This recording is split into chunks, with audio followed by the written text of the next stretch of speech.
So how will foreign policy change under President Trump, and how does the world see the outcome of this election? I'm joined now by Nina Japaridze. She is a North American vice president of Ipsos. That is a global market and opinion research and consulting firm. Why don't we start with China? We just saw Tong Bo's piece, unpredictable. Hillary Clinton was pretty predictable. She was the architect of the pivot to Asia. China really knew what they were getting with Hillary Clinton. They really don't know what they're getting with Donald Trump.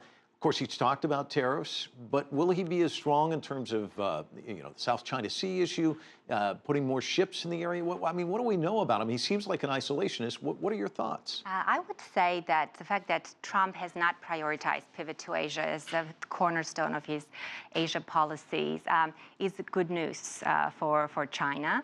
At the same time, China must be concerned when reviewing his first plan that he put forward, 100 days in office, what he would do.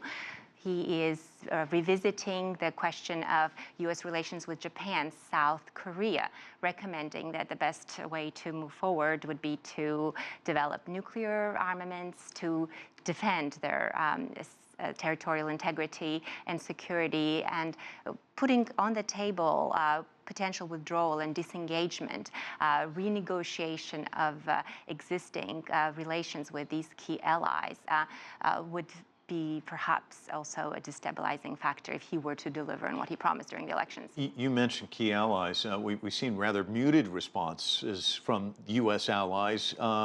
And, of course, NATO concerned about some of the things he said during the campaign. And yet Russia's reaction, it seems as though Vladimir Putin very much handing out the olive branch, looking forward to kind of turning the page in terms of relations with the United States. Yes, the news that Trump is going to be the elected 45th president of the United States was greeted with grand applause in the lower house of Russia's parliament.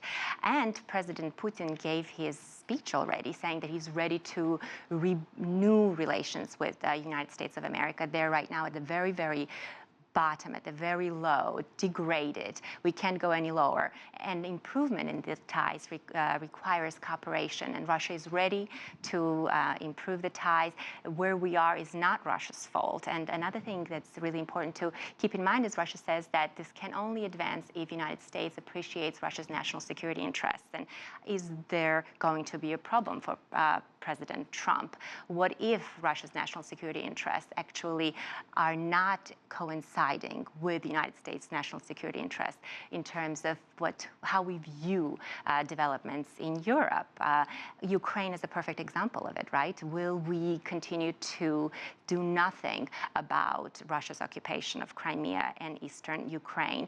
It really would depend on who he would bring as his advisors, key advisors, as far as how U.S. policies towards Russia would be shaped. Will it be Newt Gingrich, or would it be on record to say that U.S. should give lethal weapons? That's not at all the position of General Flynn, for example. So pro-Russian policy, is that what President Trump will have, or are we going to see more the continuation of really what U.S. policy has been towards Russia under Obama? It's interesting, his speech very, very early this morning, which I watched, a lot of people asleep, but he talked about building infrastructure, getting people back to work. It seemed like a very domestic-centric agenda. You hail from Georgia. What about folks in Georgia, Ukraine? How are people viewing this if it's going to be more of an isolationist type of approach? People in Georgia, people in Ukraine, as you mentioned, or anywhere really in what Russia loves to call its periphery. They forget that these countries have been independent for many, many years now and are sovereign.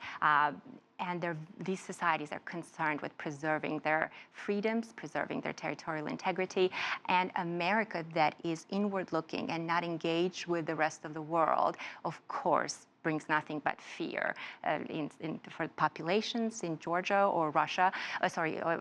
Some groups in Russia too, because not everyone necessarily supports Putin, but in Ukraine. We can't forget that when President Poroshenko was visiting New York during September UNGA meetings, Trump did not meet with him. So relations with Ukraine are not necessarily in a good start. Nina Japaridze, thanks so much for coming in, offering your observations. Appreciate it. My pleasure. Thank you.